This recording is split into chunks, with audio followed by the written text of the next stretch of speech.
आज के इस लेक्चर में हम कल्पित मध्यमान विधि से सहसंबंध गुणांक निकालना एक उदाहरण लेकर समझाएंगे। यहाँ पर उदाहरण लिया गया है, दिए गए प्रदत्तों का कल्पित मध्यमान विधि से सहसंबंध गुणांक ज्ञात कीजिए।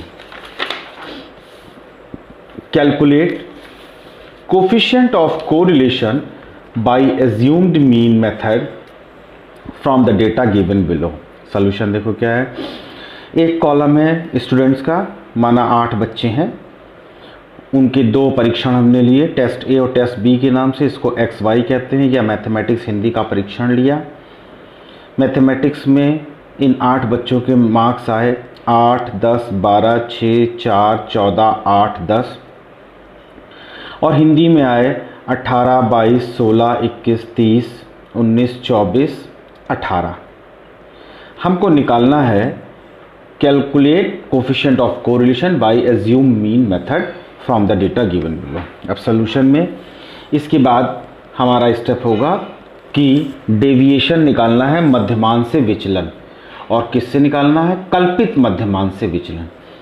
तो कल्पित मध्यमान के लिए हम 4 और 16 परीक्षण ए में 4 को हम एज्यूम मीन मान लेते हैं, और परीक्षण बी में हम 16 को एज्यूम्ड मीन मान लेते हैं। यहाँ पर ये है एज्यूम्ड मीन 4 है, और यहाँ पे हमने 16 को मान लिया assumed mean.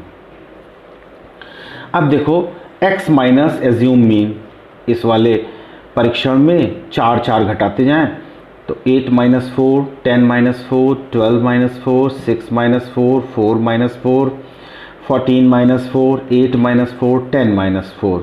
8 - 4 is 4, 10 - 4 is 6, 12 - 4 is 8, 6 - 4 is 2, 4 - 4 is 0, 14 - 4 is 10, 8 - 4 is 4, 10 - 4 is 6। ये आ गई x वैल्यू, स्मॉल x से रिप्रेजेंट करते हैं, या x प्राइम से, या इसे x डैश भी कहते हैं। अब टेस्ट बी में हमने जो परीक्षण लिया उसका एज्यूम मीन 16 माना, और यहाँ पर y माइनस एज्यूम मीन निकालते हैं। इसको हम ऐसे भी लिख सकते हैं y माइनस एज्यूम मीन, या y माइनस am और सफिक्स b लगा लिया। b का मतलब हो गया ये टेबल b है, यहाँ पर a का मतलब हो गया टेबल a या परीक्षण a। तो 18 - 16, 22 - 16, 16 - 16, 21 - 16, 30 - 16, 19 - 16, 24 - 16, 18 - 16। यहाँ देखो ध्यान देने योग्य बात यह है कि हमने जो सबसे छोटा नंबर था उसको एज्यूम मीन माना है, और यहाँ पर भी हमने यही किया है। उसके बाद 18 - 16 is 2, 22 - 16 is 6, 16 - 16 is equal to 0, 21 - 16 is equal to 5, 30 - 16 is equal to 14, 19 - 16 is equal to 3, 24 - 16 is equal to 8, 18 - 16 is equal to 2। ये हमारा निकल आया y या y डैश। x और y क्या हो गए? कल्पित मध्यमान से विचलन निकाल लिए। अब अगला स्टेप है इस x का स्क्वायर करेंगे। तो इस x का स्क्वायर करके हम यहाँ x स्क्वायर वाले कॉलम में लिखेंगे 4 square is 16, 6 square is 36, 8 square is 64, 2 square is 4, 0 square is 0, 10 square is 100, 4 square is 16, and 6 square is 36। 6 6 36। Next step है हमारा एक कॉलम बनाएंगे जिसमें हम y स्क्वायर की वैल्यूज रखेंगे। y ये है, इसका स्क्वायर कर लीजिए। 2 square is 4, 6 square is 36, 0 is 0, 0 square is 0, 5 square is 25, 14 square is 196, 3 square is 9, 8 square is 64, and 2 square is 4। Next step है, ये मेरे जो x और y आए थे इन दोनों का मल्टीप्लिकेशन यहाँ पर x y लिख लेंगे। इसे x y कहते हैं, या x डैश y डैश भी कहते हैं। तो 4 2 ज़ा 8, 6 6 ज़ा 36, 8 0 ज़ा 0, 2 5 ज़ा 10, 0 0 ज़ा 0, 10 multiplied by 3 is 30, 4 multiplied by 8 is 32, and 6 multiplied by 2 is 12। ये कॉलम सारे बन गए। अब देखिए टोटल नंबर ऑफ स्टूडेंट जो हमने यहाँ पर कंसीडर किए थे वो 8 थे, इसलिए कैपिटल N की वैल्यू हो गई 8। इसको हम ऐड करते हैं, ये मैथमेटिक्स का परीक्षण जो लिया था उसमें सबके नंबर जोड़ लेते हैं। तो ये 8 2 10, 6 16, 4 20, 20 4 24, 8 32 का 2 हासिल आया 3, 3 1 4, 5 6 7। ये समीशन x की वैल्यू हो गई 72। Similarly in test B sum up all these scores, 8 plus 2 10, 10 plus 6 16, plus 1 17, 17 9 26, 26 plus 4 30, 30 plus 8 38, carry 3, 3 plus 1 4, 4 plus 2 6, 6 plus 1 7, 7 plus 2 9, 9 plus 3 12, 12 plus 1 13, 13 plus 2 15, plus 1 16. So summation y is equal to 168. Now summation x निकाल लेंगे, small x, ये this value is 4 plus 6 10, 10 plus 8 18, 18 plus 2 18 plus 2 20, 20 plus 10 30, plus 4 34, plus 6 या 34 plus 6 40। इसको भी add कर लीजिए। 2 plus 6 8, 8 plus 5 13, 13 plus 14 27, 27 plus 3 30, 30 plus 8 is 38, plus 2 this value is again 40, ये भी 40 आ गई। अब समीशन एक्स स्क्वायर निकाल लीजिए। तो देखो जोड़ लेते हैं, 6 6 12, 4 16, 16 4 20, 6 26, 26 6 32 का 2 हासिल आया 3, 3 1 4, 3 7, 7 6 13, 13 1 14, 14 3 17 का 7 हासिल आया 1, 272 हो गया।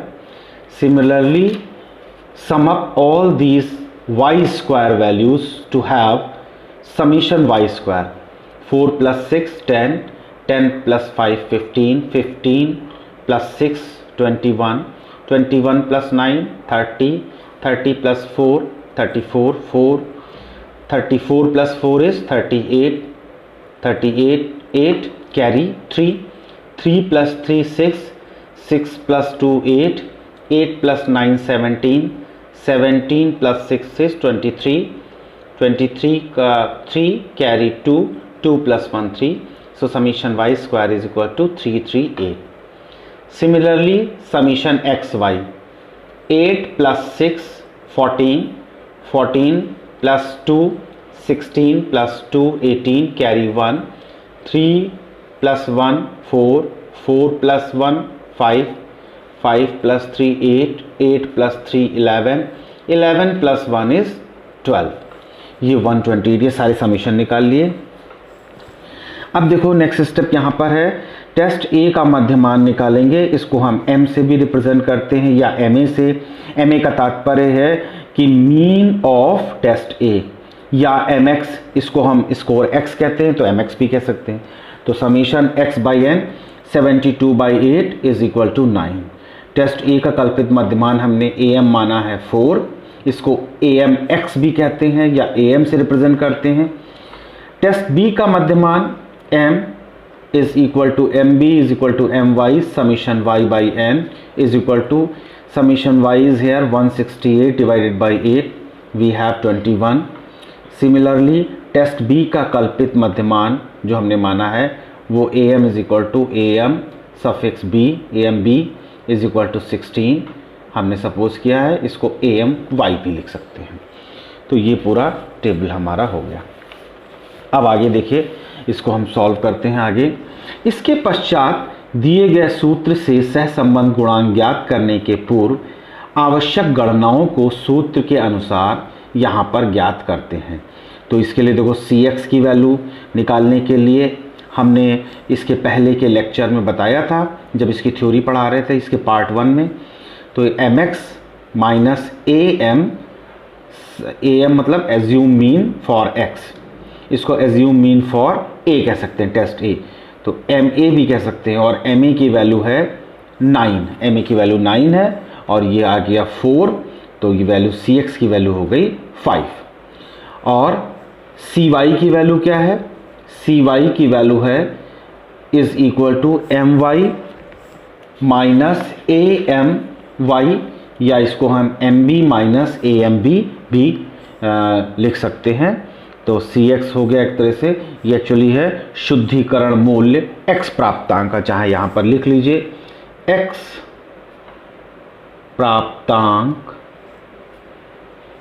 प्राप्तांकों का शुद्धिकरण मूल्य या वैल्यू। इसी तरह यहां पर ये क्या है? ये है Y प्राप्तांकों का शुद्धिकरण मूल्य, मतलब करेक्शन हम निकाल रहे हैं। तो MB की वैल्यू यहां पर 21 है, 21 minus 16 it is 5 equal to 5। अब नेक्स्ट स्टेप देखो क्या है? X प्राप्तांकों का थोड़ा कैलकुलेशन लंबा है। X प्राप्तांकों का प्रामाणिक विचलन, इसको हम निकालते हैं sigma x is equal to under root summation x square by n minus CX square. तो CX की वैल्यू यहाँ निकाल ली है, और समीशन x स्क्वायर देखो यहाँ पर समीशन x स्क्वायर की वैल्यू है 272, तो 272 अपॉन n की वैल्यू है 8 minus 5 square. 72 by 8 is equal to 34 minus 5 square is 25, 34 minus 25 is equal to 9, this gives us 3। अगला क्या है? y प्राप्तांकों का प्रामाणिक विचलन sigma y is equal to under root summation y square over n minus CY square.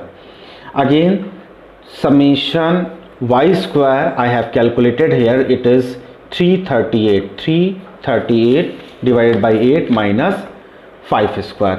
So 338 divided by 8 is 42.25. At the right side I have calculated it, minus 25. So 42.25 minus 25 gives us 17.25 within under root. Again at the right 17.25 I have calculated. How to calculate this under root? So again put pairs, make pairs from right hand side. So 25 and 17. Now read the table, and that table should be less than this 17. So 4 4s are 16. 16 is less than 17. So write 4 here, 4 here, and 4 here. 4 plus 4 is 8. 4 into 4 is 16. 17 minus 16 is 1. Put this decimal here. Whenever the decimal is carried, the two numbers, that is pair of number, is written here. So 125. And now again check how many times it goes. So 1 times only. 81 ones are 81. 80, if I am writing here 2, then here 2, then here 2. So 82 2s are 164. That is more than 125. So this value is not correct. So 81 125 minus 81 is 44. 81 plus 1 is 82. Now again select a number, putting that number here, here and here, multiplied by that number. If the number comes lesser than this number, then it is okay. So 825 multiplied by 5 is equal to 4125. So this is 4.12. So under root 17.25 is equal to 4.15. Now I have calculated all the values. So the next step is substituting all these values in equation of R. सभी मूल्यों को R सूत्र में रखने पर R is equal to summation xy by n minus cx cy upon under root x, sigma x sigma y. Summation xy is equal to 128. 128 here, it is 128. So summation xy is equal to 128 upon 8 minus cx is 5, cy is 5, sigma x is 3, and sigma y is 4.15. 128 upon 8 is 16 minus 25 upon 3 into 4.15. This gives us -9/3 into 4.15, 3 से इसको cancel कर दीजिए, 3 3 ज़ा 9, 3 1 ज़ा 3, so 3/4.15. Again remove this decimal, so to put two ciphers, two zeros here, that is 300/415. Now divide 300 by 415. So this value is 0.722. 0.722. So R is equal to -0.72. Minus मतलब 0.72 मतलब उच्च हो गया और माइनस मतलब ऋणात्मक, सो उच्च ऋणात्मक सहसंबंध आया है। अब इस परिणाम की व्याख्या देखो कैसे करते हैं। इस उदाहरण में परीक्षण ए अर्थात गणित तथा परीक्षण बी अर्थात हिंदी में प्राप्त सहसंबंध, इसके पहले वाले एग्जाम्पल में भी हम बता चुके, बिल्कुल एज इट इज आप लिख सकते हैं। संबंध गुणांक -0.72 है जो कि उच्च ऋणात्मक सहसंबंध गुणांक है। We can write it here that in this example, in test B and test A, there is a coefficient of correlation is found to be -0.72. That is, minus means it is negative coefficient of correlation, and because the value is 0.72, that is high. So high negative coefficient of correlation is found here. It shows that for the student, if his credibility or his interest increases in one subject, at the same time in the other subject his interest declines. तो यहाँ पर ये दर्शाता है एक परीक्षण संबंधित योग्यता बढ़ती है तो दूसरे परीक्षण से संबंधित योग्यता की प्रगति में बाधा उत्पन्न हो जाती है। इसका तात्पर्य यह है कि छात्र की एक परीक्षण में योग्यता बढ़ती है तो दूसरे परीक्षण में छात्र की योग्यता घटती है। और we can say that interest increases in one subject and decreases in another subject. और इस घटने की प्रवृत्ति की मात्रा भी उच्च श्रेणी की है, क्योंकि कैसा है, 0.72 है। अगर 0.61 से 0.80 के बीच में है तो वो उच्च है, उच्च श्रेणी को दर्शाता है, तो उच्च श्रेणी की है।